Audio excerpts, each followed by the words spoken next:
quand on est chef d'entreprise, on est focus sur son développement et sa croissance. Pourtant, un levier redoutable reste sous-exploité, la croissance externe. Alors dans les clés du build-up, on vous emmène dans les coulisses de cette croissance externe, au contact de ceux qui au quotidien gèrent ces rachats d'entreprises, qu'ils soient dirigeants, experts ou conseils. C'est un format conçu pour que vous aussi, vous puissiez passer à l'action. Allez, place à votre épisode.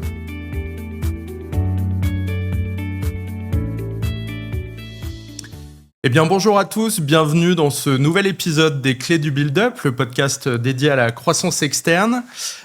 Pour cet épisode numéro 2, on a la chance d'accueillir Alexandre Nevéglise de Nexera. Alors bonjour. Je repasse juste un peu de contexte avant que tu te présentes, Alexandre.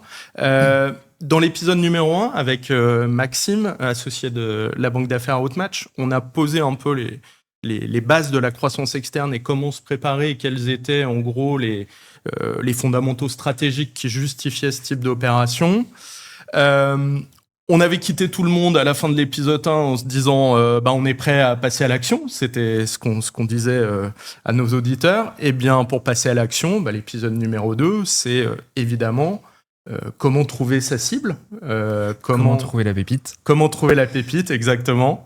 Et pour ça, on a la chance de te recevoir, Alexandre. Je te propose que tu te présentes et puis que tu nous présentes le projet Nexera. Merci Thomas, merci Maxime pour l'invitation, très sympa. Donc moi, j'ai 34 ans, j'ai été entrepreneur plusieurs fois et investisseur pendant 12 ans, dont l'essentiel chez Créadev, le fonds d'investissement de la famille Mullier, chez qui j'ai passé 10 ans avec pour job l'accompagnement du passage de 10 à 100 millions de chiffre d'affaires, ce que j'ai eu la chance de faire à plusieurs reprises dans différents secteurs, principalement les services, l'agroalimentaire, la santé, les RH, l'éducation. Et donc, effectivement, on a le plaisir avec mon associé Antoine Fraisse d'avoir lancé Nexera fin 2024. Avec pour vocation de s'associer avec les meilleurs entrepreneurs dans les métiers du génie climatique et du génie électrique. Ok. Tu parles de ton associé Antoine Fraisse, donc probablement certains connaissent comme investisseur plutôt comme VC dans la tech, Doctolib, Malte, c'était Kerala Ventures, Otium.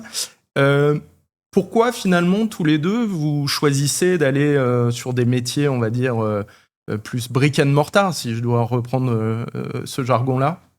Ouais, bonne question qu'on nous pose souvent. Antoine, il a toujours été passionné par l'énergie. Il a toujours été passionné, alors faut lui poser la question, mais il a toujours été passionné par les choses très concrètes. Effectivement, il a beaucoup investi dans la tech, mais aussi dans les services. Il est dans une boîte de câbles, il a fait du maintien à domicile. Et moi, j'ai toujours été passionné par l'industrie du bâtiment. C'est un truc que j'ai depuis longtemps. J'ai failli monter une boîte de plomberie quand j'étais plus jeune. J'ai fait un peu de travaux à titre perso ces dernières années. Et l'autre raison, c'est que on voulait contribuer plus concrètement à la réduction des émissions de gaz à effet de serre. Donc, c'est ça du bâtiment qui nous a amené vers les métiers du génie climatique et d'électricité. Métiers qu'on a découverts en 2024 et qui sont passionnants et qui représentent des enjeux énormes. Si on somme les deux secteurs, c'est plus de 50 milliards en France, plus de 50 000 entreprises. C'est en forte croissance, 5% par an sur les 10 dernières années. La même chose prévue sur les 5 prochaines. Donc, c'est des enjeux majeurs. On entend souvent parler de la rénovation énergétique des bâtiments. Nous, on a choisi 2 segments de cette rénovation et qui sont passionnants. Et donc, nous, on a beaucoup de plaisir à interagir avec les dirigeants, les entrepreneurs qui œuvrent dans ce secteur depuis longtemps déjà. Ok. Juste un point sur votre projet, puisque là, donc tu nous as dit que tu as démarré fin 2024. Oui. Aujourd'hui, alors sans trahir de secret, on est fin mai 2025. Ouais. Vous en êtes où en termes d'analyse, d'approche de cible? Ouais. Donc effectivement, on s'est lancé il y a un peu plus de 6 mois. On a identifié depuis le démarrage près de 250 opportunités d'associations. Sachant que nous, on a 2 schémas possibles. Un schéma avec un dirigeant qui part, où là, on va chercher à s'associer avec ses cadres, managers, qui sont eux-mêmes parfois, avant qu'on arrive, candidats à la reprise. Ça, c'est un super schéma pour nous. Ou alors avec un dirigeant, et c'est également un super schéma pour nous, qui souhaite rester à la tête de son entreprise, qui veut continuer à la développer, mais qui recherche un associé, soit parce qu'il est seul, qu'il a lui-même réussi à la développer jusqu'à un certain palier, et pour aller au prochain, il trouve opportun peut-être de s'associer avec nous. Et donc sur ces deux schémas, on a identifié 250 opportunités, on a rencontré plus d'une centaine de dirigeants. Et là, on arrive dans une phase dans laquelle on a 2-3 entreprises qui se détachent, avec qui on a des discussions plus précises, avec l'objectif de rentrer en exclusivité avec l'une d'entre elles là dans les semaines qui viennent.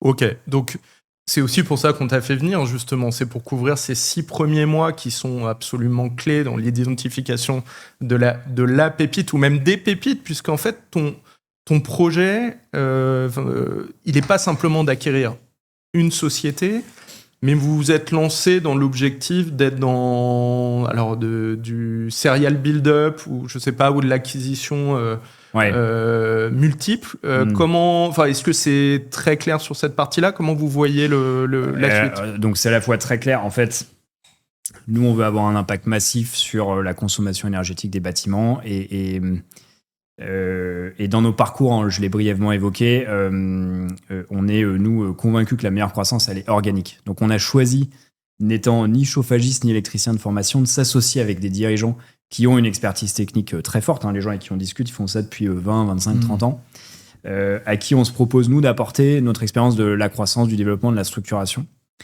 Et donc oui, la vocation de Nexera, c'est de s'associer avec les meilleurs entrepreneurs dans ces métiers, de le faire probablement à plusieurs reprises. En revanche, le rythme auquel on le fera dépendra surtout de l'impact qu'on aura et du développement de la première entreprise avec laquelle on va s'associer. Et donc, il est possible qu'on refasse une deuxième opération l'an prochain, comme il est possible que ça intervienne dans 2 ans ou 3 ans, parce que ce qu'on veut, c'est avec chacune d'entre elles avoir un impact très significatif, vraiment accélérer leur développement. Et ça peut prendre du temps. Donc oui, on a la possibilité de faire plusieurs opérations, mais c'est pas du tout une fin en soi pour nous. Comment on structure un projet comme celui-ci dans la phase amont, définition de la thèse, et puis après dans les premières étapes de la recherche? Est-ce que tu peux nous donner un petit peu de méthode? Oui, en tout cas, je peux vous expliquer comment nous on expérience, si ça peut aider des gens qui veulent avoir une approche comparable. Donc nous, on a commencé un peu simplement par parler à un maximum de personnes, donc des repreneurs. Moi, j'ai interviewé plus d'une vingtaine de repreneurs qui ont réussi la reprise, qui m'ont expliqué un peu comment on le fait aujourd'hui, comment ils sont procédés. Avant même de te lancer spécifiquement sur cette thèse-là, tu es allé voir des repreneurs qui avaient réussi? On avait déjà décidé de la thèse. Ok. Ouais, on avait déjà décidé de la thèse. Des repreneurs dans tout secteur ou que oui, dans différents secteur secteurs. Évidemment, c'était plus intéressant quand ils étaient dans le secteur du second œuvre ou du bâtiment. Mais j'ai parlé à des gens qui ont repris dans l'industrie, dans le logiciel, vraiment dans des verticaux très différents.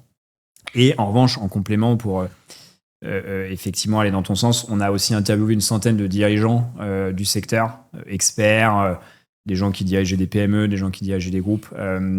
Là pour enrichir notre connaissance sectorielle.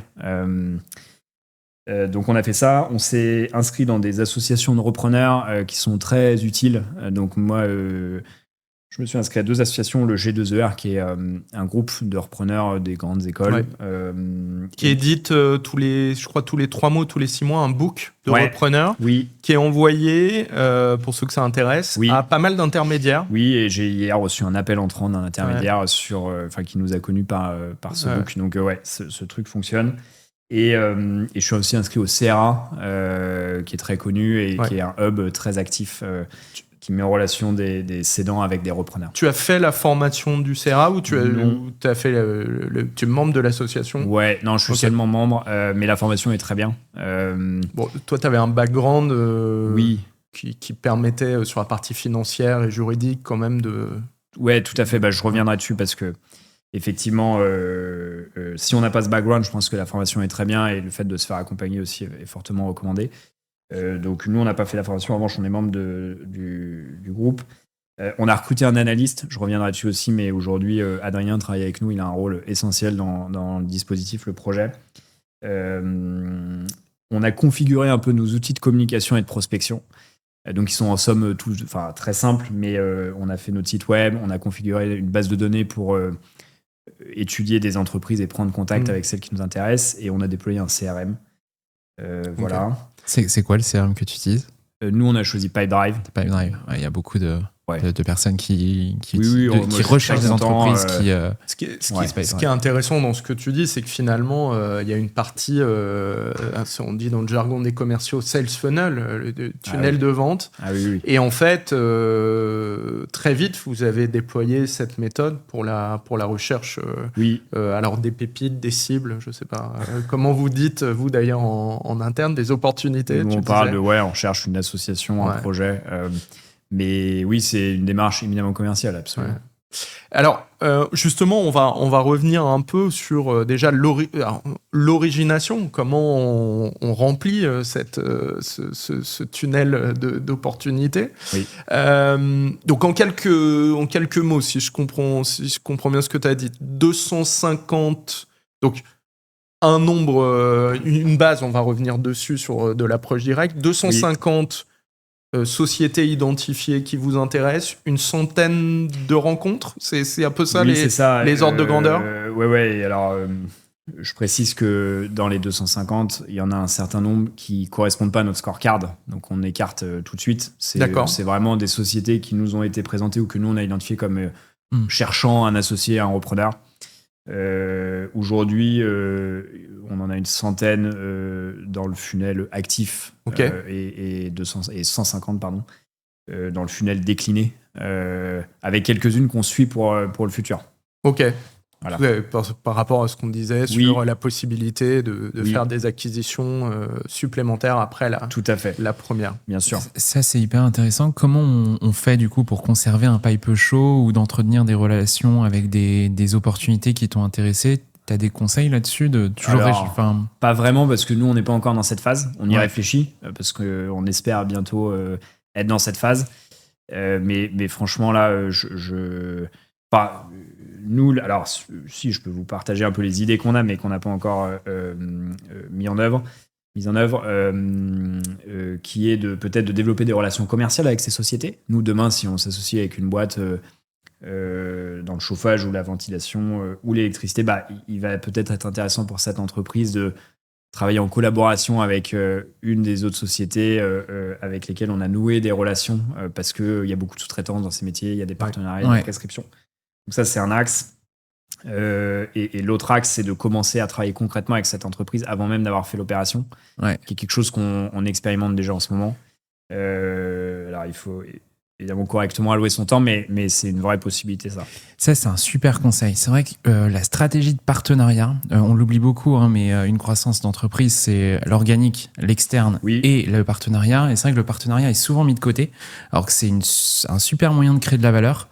Oui. Et moi, je le vois souvent dans les deals à la session. C'est vrai que on n'en est pas là dans cette phase, mais d'avoir créé comme ça des partenariats avec les acteurs du marché, ça permet de solidifier des relations, d'apprendre à se connaître, et puis de favoriser après des relations futures dans le cadre de l'exit. Mais même dans le cadre de croissance externe ou de développement des ventes, c'est un super axe à travailler. Oui, après, c'est très spécifique au projet, parce que nous, un de nos axes de création de valeur pour nos associés, c'est d'accélérer fortement le développement. Donc si on commence à le faire avant même de s'être associé, c'est très bien. Oui, tout à fait. Top. Alors, on va revenir sur les différents canaux qui t'ont permis de construire ton portefeuille d'opportunités. Nous, on en a identifié 3. Après, peut-être que tu en auras d'autres. L'approche directe ou la chasse directe. Les plateformes de mise en relation, et puis les intermédiaires, les boutiques M&A. Je crois que toi, tu as eu accès à ces 3 canaux. Est-ce que tu peux nous dire un mot sur chaque, à la fois comment tu t'y es pris sur chaque canal, et puis quel est ton ressenti? Donc, si on commence par l'approche directe, en termes de quantité, de manière dont tu as activé le canal. Nous, dans notre CRM, on a effectivement les mêmes canaux que vous. Nous, l'approche directe, notre réseau, ça représente la moitié des opportunités dont je vous ai parlé. Le deuxième canal chez nous en volume, c'est les banquiers d'affaires. qui représente 35%, et les plateformes représentent 15%. Ok. Donc effectivement, nous on travaille activement ces 3 canaux. Ouais. Concernant l'approche directe, donc on a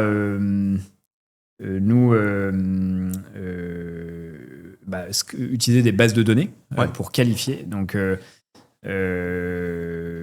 il y en a du type code NAF, tri par code NAF, taille de chiffre d'affaires, etc. Oui. J'imagine. Ouais, tout à fait. Donc nous, on a structuré avec Adrien, dont je parlais, et le directeur financier aussi d'Antoine Samuel, une base relativement automatisée qui nous a permis d'étudier un peu plus de 3000 entreprises sur lesquelles on a contacté 600, donc 1 sur 5. Ouais. Comment tu les as contactés courrier, mail. Vous expliquer. Donc effectivement,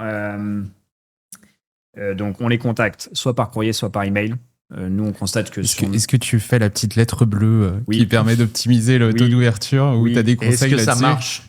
Et ça marche très bien. Très bien. Est-ce que tu écris à la main tes lettres? Alors, j'écris un petit mot qui accompagne les lettres à la main. Ouais. Wow. Et ça prend beaucoup de temps. Ouais, je sais bien. Mais ça fonctionne très bien parce qu'on a un taux de réponse de 30%. 2 tiers positifs, 1 tiers négatif. Ah, super. Il y en a quand même qui disent non. En Ah revanche, in fine, sur les 600, il y en a plus de 100 là, qui ont accepté de nous parler et de se rencontrer. Donc, c'est un bon taux. Alors, peut-être pour vous dire un peu, en tout cas, ce qui fonctionne. Alors, donc, il y a cette première prise de contact qu'on peut faire par courrier ou par email. Et ensuite, il faut faire des relances parce que le taux de réponse après premier contact, chez nous, il est de 5%. En fait, c'est pas du tout suffisant. C'est très important de relancer. On peut relancer par email et évidemment par téléphone. Et donc, il y a aussi une partie de notre activité qui consiste à faire du phoning pour contacter des dirigeants. Parfois, on appelle au standard de la société quand on n'arrive pas à avoir le mobile du dirigeant. Et ça fonctionne très bien. J'aimerais juste compléter sur le sourcing, sur la création des bases de données. Pour les chefs d'entreprise qui nous écoutent, c'est vrai qu'il y a toute une approche par la base de données comptable. Donc, aller sur, je sais pas comment c'est. C'est Diane, Orbis, après en plus accessible, il y a peut-être des sources. Il y a du Papers, il y a Papers, voilà, il y a tout ça. Après, il y a un autre angle, je trouve, qui est intéressant, c'est de la recherche mots-clés sur Google. Tout simplement mettre les métiers de la société, accoler la géographie et faire travailler l'analyste pour avoir ces bases exhaustives. Tout à fait. Et après, une fois qu'on a cette base exhaustive qui vient de la compta et des recherches mots-clés sur Google, ou en tout cas autre méthode, sur LinkedIn, page entreprise, il y a un petit onglet sur la droite, donc on va sur la page entreprise de la société, il y a un petit onglet entreprise en disant société comparable, et là en fait c'est LinkedIn qui fait le travail à notre place, et le fait d'avoir ces trois, enfin moi j'en suis un petit peu là en termes de connaissances, c'est juste pour diffuser de l'info à nos chefs d'entreprise. Alors, le fait est que des canaux, il y en a des dizaines. Donc nous, on les a un peu inventoriés au début. Effectivement, là, je ne vous donne pas la liste exhaustive, mais en fait, ils sont très spécifiques au secteur. C'est-à-dire que nous, dans nos métiers, les boîtes ne sont pas parfaitement représentées sur LinkedIn. Donc effectivement, Google, ça marche bien. On peut faire de la sémantique. Je vais vous donner un exemple un peu diamétralement opposé à ça. C'est que nous, les camions des entreprises qu'on cible, ils sont souvent floqués. Et donc, en fait, ça, vous en êtes peut-être pas rendu compte, mais on en croise tout le temps dans la rue. Donc, moi, quand j'en croise un, je le prends en photo, j'en ai plus de 300. Ah, génial. Depuis qu'on a démarré. Tu dois avoir une belle collection. Et voilà. Et donc, il y a plein de boîtes qu'on a contactées sur cette base-là. Ouais. Donc, c'est propre au secteur, en fait. Ouais. Il faut, si on est dans le software, je pense que LinkedIn va très bien marcher. Voilà. Si on est dans le nucléaire ou la défense, par exemple, il y a des associations professionnelles qui sont très fortes. Bien sûr. Donc là, c'est sûr qu'un annuaire professionnel du GIFAS, etc., fonctionne très bien. Oui, en fait, donc nous, on utilise une base de données qui s'appelle Cap Financials, qu'on complète avec Papers. Et on se rend compte qu'on est assez exhaustif en utilisant ces bases, mais oui, on les a croisées avec des associations sectorielles. Et pour compléter ton point, il y a aussi tout ce qui est salon B2B en lien avec le secteur d'activité. On prend la liste des participants, on les screen et ça peut être aussi. On l'a fait aussi. En fonction des secteurs visés. Absolument. Voilà. Donc là, on est quand même au départ dans une démarche très quanti. Donc d'où aussi le rôle de ton analyste, j'imagine, de préparer un peu toute cette partie-là. Oui, alors moi, je trouve qu'elle est très qualitative, cette phase. Je peux revenir dessus. Donc, t'as raison, il y a des volumes, faut analyser les boîtes. Parfois, on a peu d'informations. Mais je pense que une des raisons de notre taux de transformation qui est plutôt très satisfaisant, bon, 5%. C'est le temps qu'on passe à qualifier les contacts et à correctement les contacter. Et donc, là-dessus, moi, je peux... Vas-y. Non, mais c'est vrai que nous, ce qu'on voit dans les chefs d'entreprise qu'on rencontre, c'est qu'ils sont sursollicités. C'est-à-dire qu'après, ça dépend des secteurs d'activité, mais ils reçoivent 5 demandes par semaine. Là, on est en train de pitcher. Il nous disait, un client dans l'industrie nous disait qu'il recevait 5 courriers par semaine. Et après, ce qu'on ressent, c'est qu'il faut de plus en plus personnaliser, j'ai l'impression, l'approche. Oui, non, mais c'est moi ce que je m'étais noté, effectivement. Moi, je pense que faire du volume sans personnaliser, ça marche beaucoup moins bien. Exactement pour les raisons que tu viens d'évoquer. Et donc, moi, je m'étais noté comme conseil de, sur le fond, vraiment prendre le temps de correctement présenter son projet. Et par là, j'entends vraiment l'incarner de la façon la plus authentique possible. Je pense que c'est très important parce que, en fait, un cédant qui est à la tête de son entreprise, un dirigeant qui est à la tête de sa boîte depuis 20, 25, 30 ans, il cherche un héritier professionnel. En fait, en tant que repreneur, on est candidat à sa succession professionnelle. C'est très sensible. Ouais. Et d'ailleurs, dans certains cas, ils transmettent à leurs enfants. Donc, vraiment, il faut prendre le temps de correctement présenter son projet et de personnaliser. Deuxième aspect très important, parce qu'ils sont très sollicités. Donc, il faut vraiment leur expliquer pour quelles raisons on s'intéresse en particulier à leur entreprise. Moi, je pense que si on ne fait pas ça, on est beaucoup moins... on capte beaucoup moins bien leur attention. On est beaucoup moins pertinent. Ouais. Alors justement, ils sont sollicités. Nous, on passe beaucoup de temps à faire ça. Ils sont sollicités par les repreneurs et aussi, il faut le dire, par les intermédiaires qui font leur travail commercial d'acquisition de mandats à la cession. Oui. Les intermédiaires, alors je dis intermédiaires, banquiers d'affaires. Maxime, là, c'est toi le pro. Je sais pas quel terme tu veux utiliser, mais en tout cas, c'est 35%, c'est un tiers de ton paille. Oui. Voilà. C'est intermédiaire, vrai que... banquier d'affaires, tu fais une différence, toi, Maxime ? C'est une très bonne question. Je dirais que c'est plutôt une terme de taille de d'opération. Oui. Parce que après, à partir de quel moment on parle de banque d'affaires, après ça reste le même métier, mais c'est pas l'objet du débat. Nous, on fait à peu près, on fait un petit peu le même travail qu'Alexandre, parce qu'on prend beaucoup de mandats à l'achat. On prend quelques mandats à l'achat. Ça nous permet justement de créer des relations avec des acteurs, à la fois trouver des cibles intéressantes pour nos clients et puis de créer des relations sur un marché qui nous permet de mieux comprendre le marché. Et c'est pour ça qu'il y a beaucoup de choses aussi qu'on connaît bien, parce que qu'on connaît bien en toute humilité, en tout cas qu'on pratique. Et c'est vrai que c'est intéressant, toute cette phase d'héritier professionnel. C'est comment montrer en fait à ton acquéreur que tu es une opportunité unique et que c'est une évidence qu'il faut te confier ta boîte à toi vs un autre. Et ça, c'est le vrai défi, quoi. C'est le vrai défi. On va y revenir. Parce qu'on a un épisode 3 sur le marketing acquéreur. Bien sûr. C'est au cœur, évidemment, de la suite. Alors, ta relation, Alexandre, du coup, avec, alors je vais dire les conseils, intermédiaires, banquiers d'affaires, peu importe le terme finalement, comment tu discutes avec eux, quelle est ton expérience par rapport à de la chasse directe, voilà. Alors, donc, les banquiers d'affaires, c'est très important pour plusieurs raisons.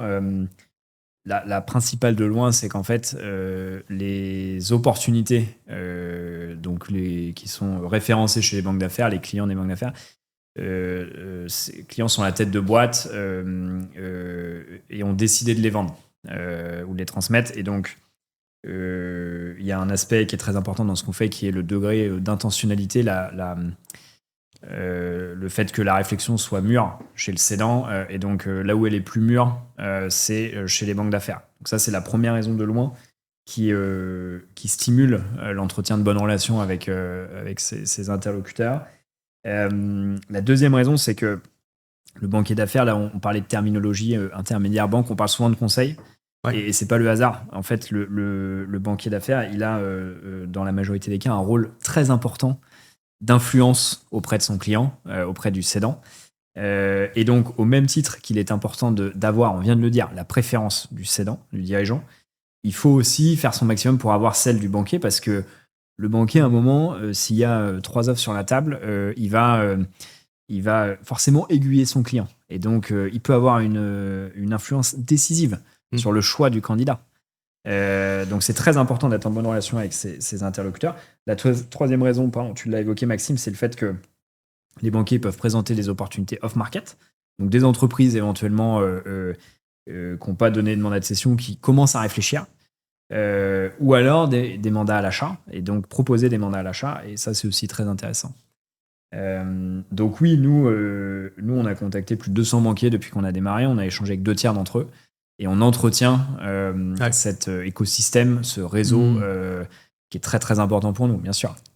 Comment tu le fais, ton sourcing de banque d'affaires, du coup, ou de conseils pour les chercheurs qui... Bon, il y a plein de classements qui sont, dans certains cas, sectoriels. Donc nous, on a regardé les banquiers qui sont actifs dans le domaine de l'énergie. Donc tu mets sur Google classement banque d'affaires, énergie. Fusac a un bon annuaire. Il y en a d'autres.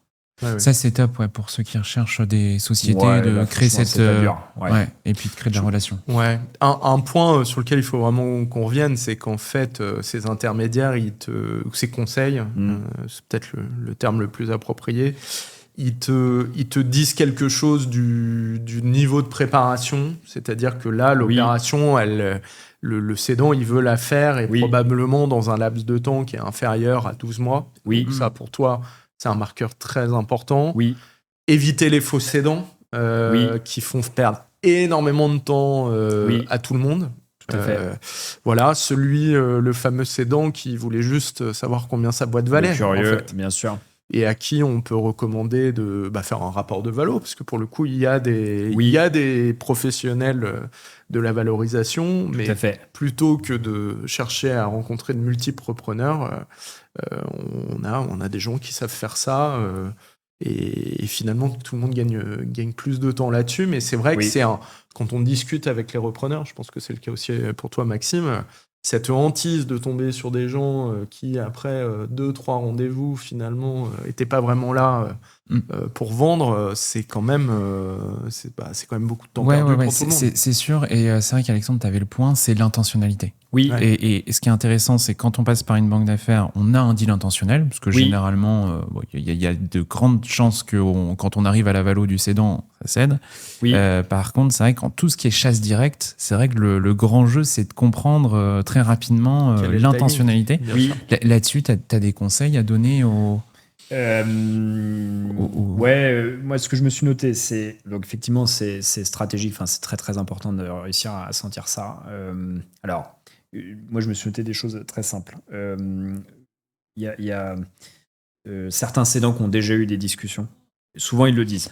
Enfin, j'ai encore eu un cas hier. Le gars, il me dit, moi, de toute façon, l'offre que j'ai reçue de X l'année dernière à tel prix, etc. Me convenait pas, c'est ça qu'ils te disent? Alors, ils expliquent pas toujours les raisons pour lesquelles ça s'est pas fait. Et d'ailleurs, s'ils en parlent et qu'ils acceptent aussi de discuter avec nous, c'est que, a priori, ils sont prêts. Donc, c'est peut-être plutôt de l'autre côté que ça l'a pas fait, peu importe. Mais en tout cas, ça, c'est un marqueur fort. Le fait de déjà avoir eu des discussions, elles peuvent avoir été plus ou moins avancées. Nous, et d'ailleurs, on discute avec des entreprises qui ont déjà répondu à des sessions de questions-réponses, qui sont allées assez loin dans le process.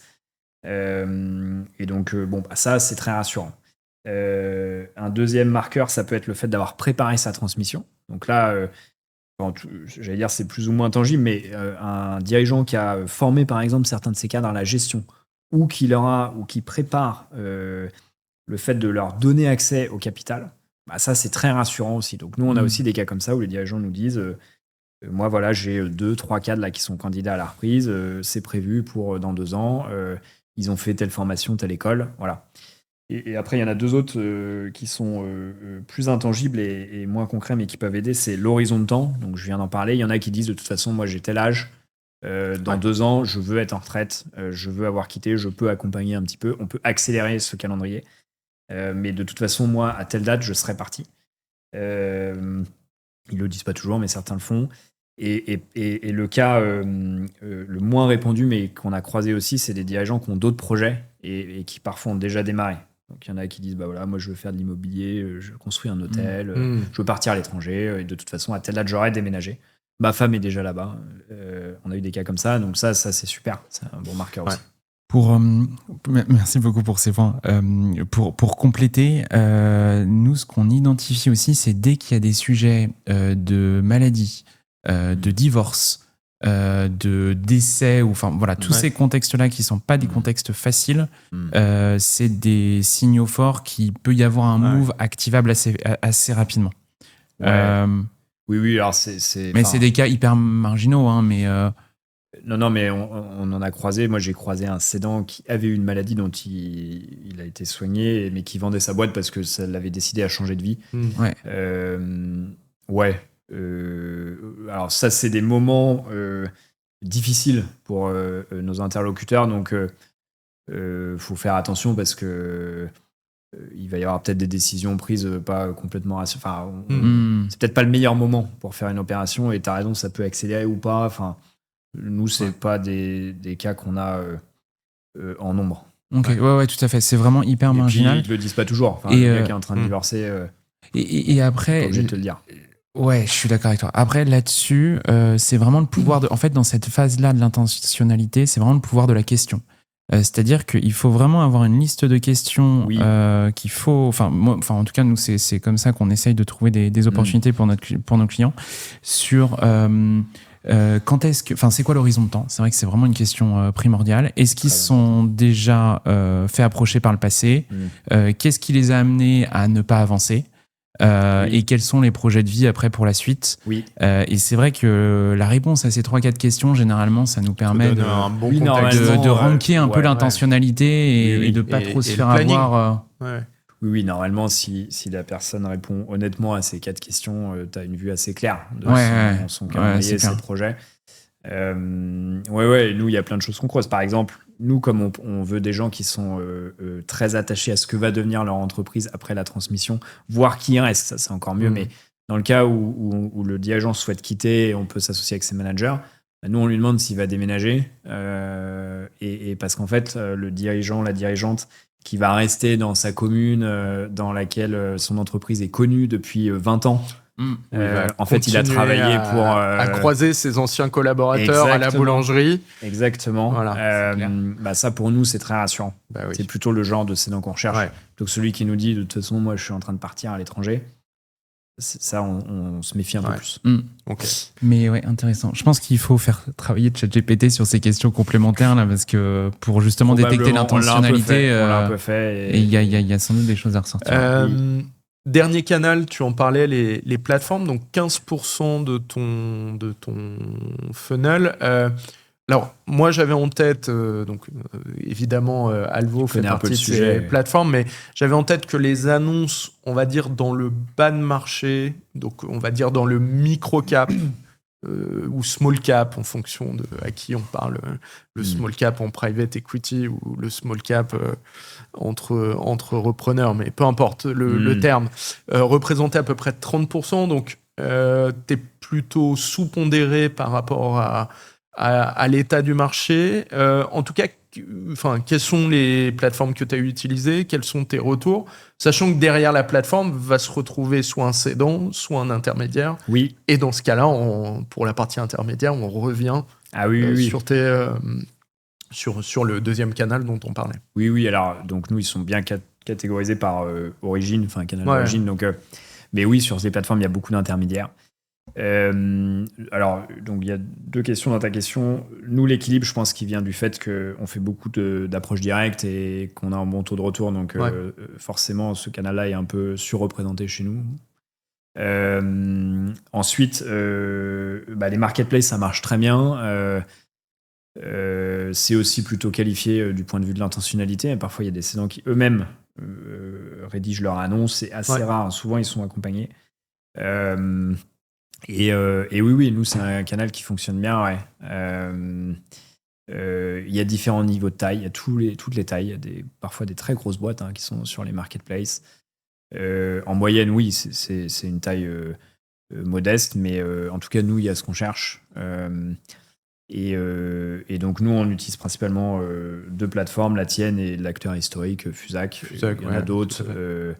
Mais c'est essentiellement sur ces 2-là qu'on source. Alors, si je reprends sur Alvo, par exemple, on est à peu près aujourd'hui sur les nouvelles annonces, à peu près à 50-50 entre conseil intermédiaire et cédant en direct. D'accord.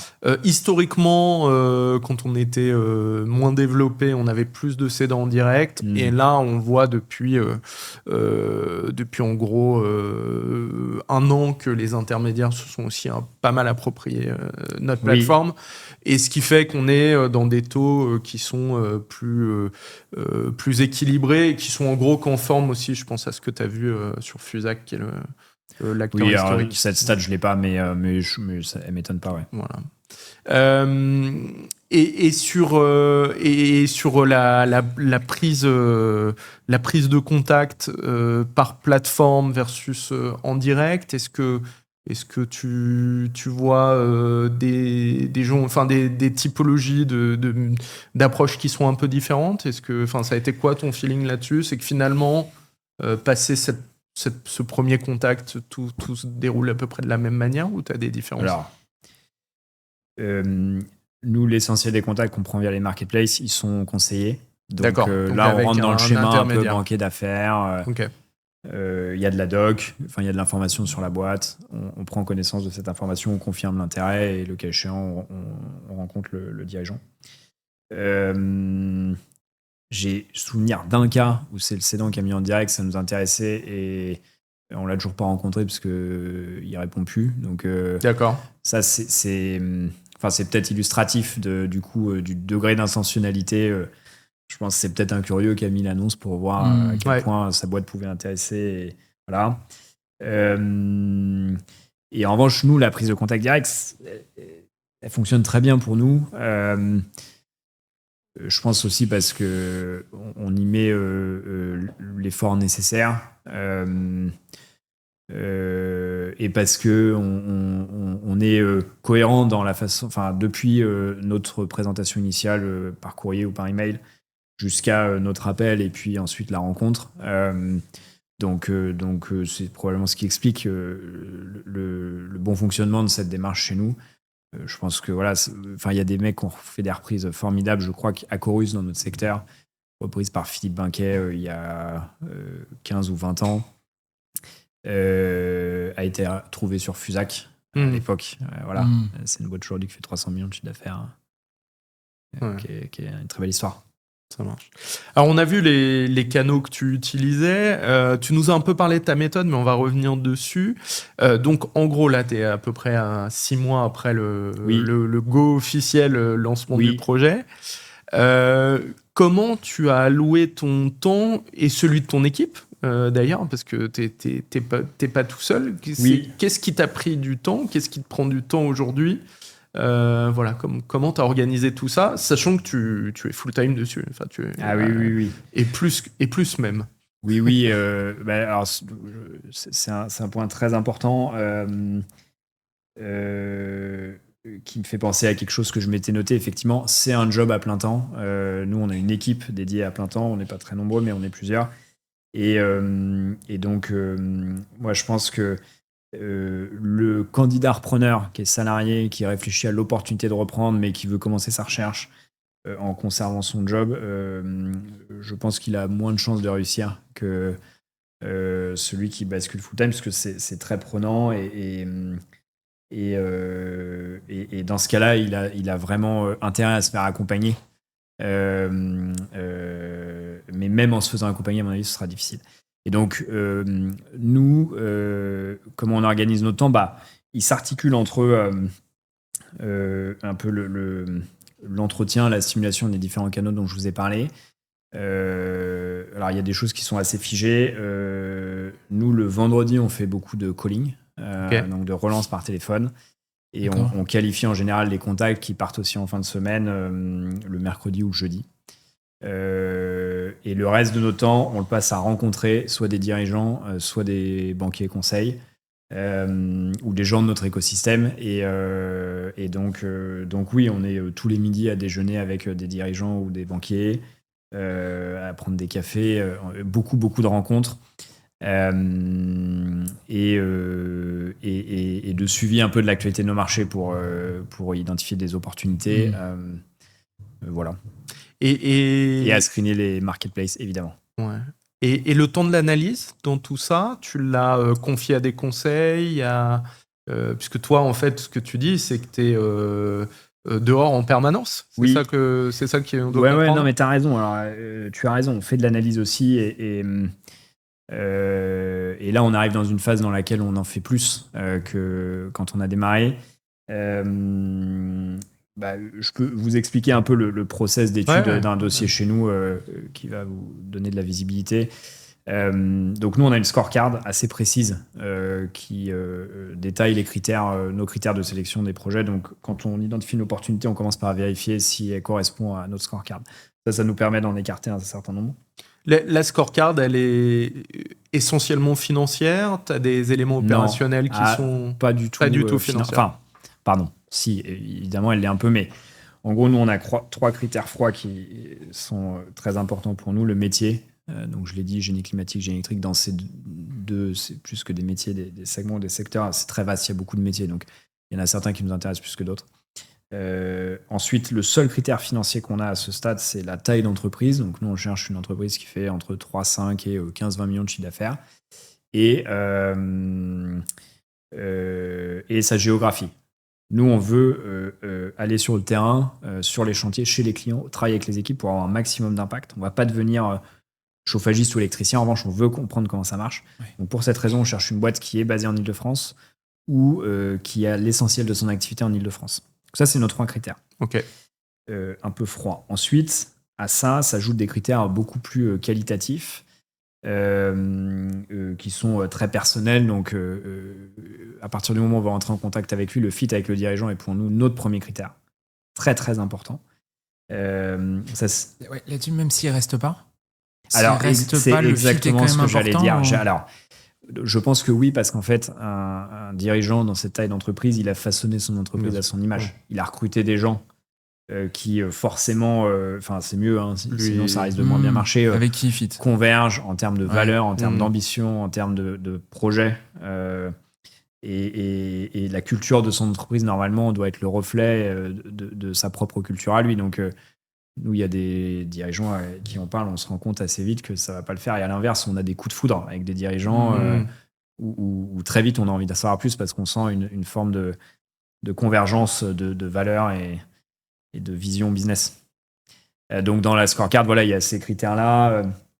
Il va y avoir des critères de réputation de l'entreprise, un petit peu de santé financière, mais au début, on n'a pas toujours beaucoup d'informations. De savoir-faire technique, c'est très important pour nous. Nous, on cherche une entreprise qui a un vrai savoir-faire technique. Et après, c'est spécifique à chaque projet. Et ça, du coup, tu vérifies des qualifications, des choses comme ça Oui, on peut, mais on pose la question aux dirigeants. Est-ce que vous êtes spécialisé sur un métier ? Est-ce que vous êtes réputé pour un savoir-faire ? Est-ce que vous travaillez pour un type de client en particulier ? Est-ce qu'il y a un segment sur lequel vos marges sont bien meilleures que sur le reste ? Il y a plein de façons de l'approximer. Okay. Là-dessus, sur le coup de foudre, c'est intéressant parce que je pense qu'il y a vraiment des choses à faire. Nous, on avait un mandat de cession auprès d'un client qui voulait vraiment partir. Et au final, on lui a trouvé un acquéreur qui lui a fait un peu changer d'état d'esprit et qui l'a amené dans une envie d'aller faire croître le groupe de notre acquéreur. Oui. Et du coup, c'est très psychologique. Derrière cette notion de coup de foudre, il faut finement comprendre qu'est-ce qui fait le sens de la cession, notamment quand les cédants sont peut-être un peu jeunes, et de se dire que tout est possible et qu'on peut retourner les choses et que ça peut aller, dans toute proportion gardée. Mais voilà, nous on a vu des mandats où en fait les dirigeants étaient cédants et au final ils sont partis accompagner les acquéreurs comme toi. Donc tout est possible aussi dans la communication. Quoi. Absolument. Nous, dans notre démarche initiale de benchmark, un peu effectivement rencontre de repreneurs, on a entendu plein d'histoires similaires à celles que tu décris là. Le dirigeant qui avait prévu de partir à l'étranger, qui l'avait pas dit à son épouse et dont l'épouse lui a dit mais en fait non, moi je reste à Paris. Et donc en fait le gars devait partir, il est resté 7 ans à co-diriger la boîte avec le repreneur. Ça c'est un cas extrême mais qui illustre un peu cette possibilité. Donc nous on a ce qu'on voit le plus, nous, c'est l'accélération du calendrier. On a des dirigeants qui nous ont dit nous, on a tout préparé pour partir dans 3 ans ou dans 4 ans. Ouais. Et toi, tu arrives. Et nous, on espère réussir. Je sais pas si ça change tout, mais en tout cas, ils acceptent de considérer le fait d'accélérer un peu leur calendrier. et nous, on leur dit, avec nous, potentiellement, vous allez réussir à aller plus loin et donc à mieux réaliser le fruit de votre travail dans le calendrier prévu. Voilà. Et ça, je trouve que c'est pas mal parce que en tant qu'acheteur, ça sécurise aussi. Enfin, ça peut sécuriser la vente, le fait que ou l'achat, le fait que le dirigeant reste. Ça permet de conserver la culture, ça permet de couvrir l'intuitu personnel un petit peu plus longtemps. Oui. Et ça peut être aussi une option intéressante qui est complètement oubliée généralement par les repreneurs, alors que derrière, ça peut être une option sympa. Alors, ouais, ça, je pense que ça dépend vraiment du projet parce que on sait aussi que c'est difficile d'avoir 2 dirigeants à la tête d'une seule entreprise. Ouais. Donc nous, si le dirigeant il reste, il va rester dirigeant. D'accord. Ouais. Nous, on va se positionner ailleurs dans l'organigramme, là où on peut apporter un maximum de valeur, mais surtout pas à sa place. À l'inverse, quand il a décidé de partir, là, la recommandation, c'est plutôt que la transmission se fasse rapidement. Mais franchement, nous, on a vu tous les schémas. Ouais. Donc, le gars là qui est resté 7 ans alors qu'il devait partir, et ça a très très bien marché. C'est bien l'illustration du fait que ça peut fonctionner. Tout ça, c'est quand même des histoires à hauteur d'hommes et de femmes. Enfin, il y a un moment. Absolument. Chacun est tape dans la main, quand même. Tout à fait. Ouais. Ah oui. J'ai une question bonus pour toi, Alexandre, parce que on peut que admirer tout ce que vous avez fait en 6 mois. Ce que je trouve hyper intéressant, c'est que tout ça est quand même réfléchi, processé. Vous avez aussi un bagage, Antoine et toi, dans l'investissement, et donc on le sent. Moi, j'ai quand même une question qui me titille. C'est quand même tout ça, c'est beaucoup de moyens. Alors, sans rentrer dans les secrets, tout ça et tous ces coups d'approche ont été financés sur fonds propres. Ça faisait partie des choses que vous aviez anticipées dans votre projet. Comment ça se passe ? Ouais, alors, je pense qu'il ne faut pas surestimer le coût que ça représente. Tu as raison, faut mettre un peu d'argent. Donc, nous, on a la chance de le faire avec notre argent. Et donc oui, ça pour le coup, nous, avant de démarrer, on a fait un business plan et on a décidé d'une enveloppe qu'on allouait au projet à court terme, à moyen terme, à long terme. Et en revanche, ce qu'il est intéressant de dire sur ce volet, c'est que pour ceux qui n'ont pas les moyens de le faire, et encore une fois, moi je pense qu'on peut le faire avec des moyens assez limités. Il y a des gens qui financent ça. Il y a le modèle Search Fund. Tu as déjà fait venir des gens dans ton podcast qui font ça. C'était ma prochaine question. Qui marche très bien. Tu t'es inspiré de ce modèle-là Oui, vas-y, pardon. Non, je t'en prie. C'est par rapport au Search Fund, tu te positionnes comment ? T'es dedans, t'es dehors ? Alors, donc nous, on se considère pas du tout comme un Search Fund parce que c'est un modèle bien spécifique, bien structuré, qui n'est pas le nôtre. Mais nous, on s'en est inspiré en termes de stratégie de recherche. En revanche, il y a une différence importante entre un Search Fund et notre stratégie, qui est le focus sectoriel. Un Search Fund, il y a plutôt des critères concernant le business model des entreprises qui recherchent, mais souvent, il est agnostique sectoriellement. Et ça, pour le coup, c'est l'inverse de ce que nous, on fait. Petite explication pour nos auditeurs du modèle des Search Funds. En gros, c'est un modèle qui vient des US, qui a été vraiment déployé sur le marché français, je pense, il y a 5-6 ans max, qui sont généralement des personnes qui ont fait un MBA, qui ont une première aventure professionnels qui ont entre, 33 et 45 ans, et qui vont lever des fonds auprès d'investisseurs, personnes physiques, où il y a des spécialistes exactement. Généralement, ils collectent une vingtaine de millions, 20 fois 1 million d'euros. Ils sont financés pendant 2 ans pour rechercher un asset. Donc, ce qui est intéressant, c'est que ils ont toute leur team de stagiaires, leur process pour ratisser le marché pendant 2 ans pour trouver la pépite. Et puis après, ils vont runner, en fait, le searcher devient CEO de la société pour pouvoir la faire évoluer, et puis ils viennent prendre une commission en fait de surperformance autour de 25% en fonction des modèles, mais à la grosse, entre le prix d'achat et le prix de revente. Mais je ferme la parenthèse. Et je veux rebondir sur ce que tu as dit parce que ça me paraît essentiel, c'est que j'ai tendance à croiser beaucoup de searchers de search fund où les critères sont essentiellement financiers, et tu disais ils sont agnostiques au secteur. Oui.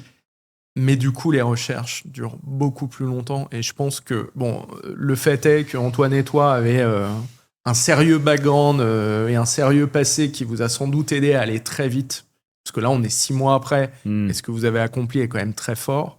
Mais il y a aussi des convictions sectorielles. Et moi, il y a quand même beaucoup de repreneurs, personnes physiques, à qui je dis, c'est pas vrai, vous pouvez pas nous expliquer que sur les 10 prochaines années, parce que là, toi, t'es parti sur une aventure qui va faire au moins 10 ans et probablement plus. J'espère beaucoup plus. Tu peux pas être complètement agnostique sur le métier que tu vas faire. Enfin, en tout cas, je peux pas y croire sur des tailles de sociétés sur lesquelles on est. J'ai du mal à y croire, et je pense que c'est un facteur clé de succès de ce que vous avez fait et de la vitesse à laquelle vous déployez.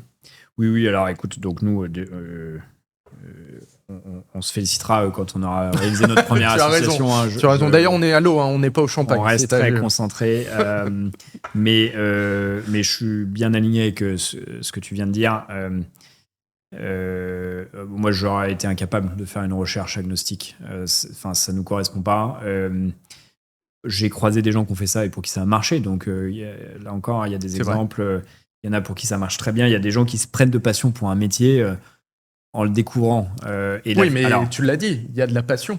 Alors, donc c'est ce que j'allais dire. En fait, moi, ce que je pense, c'est que les searchers, moi, ceux que j'ai croisés et qui ont réussi, force est de constater qu'ils cherchaient quand même dans certains secteurs plus que dans d'autres. J'en ai croisé qui étaient ultra spécialisés sur une verticale, et je pense que c'est une des raisons pour lesquelles ils ont réussi, ce qui leur a permis de réussir. Et donc oui, je crois pas trop, moi, à la recherche complètement ouverte. Et tant mieux, ça fonctionne. Le modèle, il existe depuis longtemps aux US. Il est bien déployé en Europe. Il fonctionne. Mais moi, oui. En tout cas, c'est très personnel, mais je pense que en lien avec ce que je disais sur l'authenticité de la démarche et le fait de être capable d'expliquer à un cédant qu'en fait son entreprise correspond parfaitement à ce qu'on cherche, si le lundi on parle à une boîte de logiciels et le lendemain une boîte dans l'industrie, c'est plus difficile. Plus le fait que, et nous on se le dit tout le temps, il faut capitaliser le savoir, il faut vraiment être intelligent sur le métier qui nous intéresse. Ça, évidemment, si on étudie 5 ou 10 métiers différents simultanément, on l'est forcément moins que si on est concentré sur un métier. Bon, parfait. Alexandre, je vois le temps qui tourne. Merci beaucoup, en tout cas, d'avoir partagé tous ces éléments avec nous. Est-ce que, éventuellement, tu as un mot de la fin, dernier conseil à donner à ceux qui nous écoutent, qui soient cédants, qui soient repreneurs Est-ce qu'il y a des choses qui t'ont permis peut-être de progresser voilà. Non, je pense qu'on a couvert l'essentiel des sujets. Si, peut-être quelque chose que je m'étais noté qui est important, je pense plutôt à un dirigeant à la tête d'une entreprise qui considère le fait de faire de la croissance externe. Parce qu'il y a des gens qui sont venus nous voir pour nous poser la question comment vous faites, et pour qui en fait c'était une forme de raccourci de développement en comparaison à de la croissance organique. Ils se disent je vais racheter un de mes concurrents et puis ça va me permettre de développer à un moment où je cale un peu sur mon développement. Moi je pense qu'il faut c'est vraiment un chemin de crête. C'est très difficile de trouver une entreprise à reprendre, et donc il faut être très clair sur la raison pour lesquelles on veut le faire, et nous, encore une fois, je l'ai évoqué, on est convaincu que la croissance organique est bien plus vertueuse que la croissance externe. Donc il faut bien prendre le temps de la réflexion avant de se lancer, si on est en tout cas dans cette situation. On ne peut pas réagir à ça. Pourquoi? C'est quoi en synthèse, en sursynthèse? Pourquoi l'organique est plus vertueux que l'externe? Si tu le fais bien, il coûte moins cher. Et l'effet de levier. Ouais, mais non. Alors, merci de poser cette question. L'autre raison, c'est qu'en fait, là, il faut être honnête, le taux de croissance des opérations de M&A, le taux de succès des opérations de M&A est faible. Ça, c'est une réalité. Ça marche pas à tous les coups. Et donc, si on le fait pour des mauvaises raisons, qu'on cible mal sa recherche, qu'on se précipite un peu sur la première opportunité, moi, je pense que c'est aussi l'intérêt d'être accompagné. C'est ton boulot d'aider un cédant à trouver la bonne entreprise et fonction de son projet. Mais un dirigeant qui se précipiterait à aller voir la première entreprise qu'il a identifiée à lui faire une offre et puis à la racheter. D'ailleurs, j'imagine mal comment ça pourrait se produire, mais je pense qu'il augmente ses chances de rater. Ah ben alors pour ça, c'est moi qui vais te conseiller une lecture. Il faut que tu te plonges dans l'article de McKinsey sur le M&A programmatique qui explique exactement ce que tu dis. C'est-à-dire qu'en fait, les taux d'échec sont liés au fait qu'il y a aussi beaucoup d'opportunisme. Absolument. Et que, en fait, si tu n'as pas de boussole stratégique claire, et donc c'est la puissance du M&A programmatique d'être très clair et de délivrer un plan et de ne pas faire de la croissance externe juste parce que tu as vu passer un dossier. Merci beaucoup, Alexandre. Maxime, nous, on se donne rendez-vous pour le prochain épisode, le numéro 3. Avec grand plaisir. Sur le marketing acquéreur, justement. Comment séduire un cédant et le convaincre d'étudier sérieusement notre offre. Exactement. Tu as commencé à en parler, mais on aura un épisode entier parce qu'évidemment, c'est clé pour avancer. C'est déterminant. Qui est un super bel exercice et même l'art de la reprise d'entreprise. Une fois qu'on est en face d'un cédant, comment on plante des graines en disant c'est l'opportunité de ma vie de vendre cette entreprise à Alexandre. Je sais qu'il va en faire un bijou demain et donc voilà, au plaisir de se retrouver pour le prochain épisode et puis également sur la maîtrise des risques qui est je prends ton point. On évoquera aussi le sujet dans l'épisode 7 ou 8 je crois sur le plan d'intégration. Oui, post-merger integration. Sur lequel effectivement il y aura dans le calendrier également la descente de tous les risques et comment est-ce qu'on les couvre. Très important. Super. Un grand merci Alexandre. Merci beaucoup Alexandre pour ton partage d'expérience. Et puis très bonne chance pour la suite. Merci à vous deux. Merci. À bientôt. Ciao, ciao. À bientôt. Au revoir.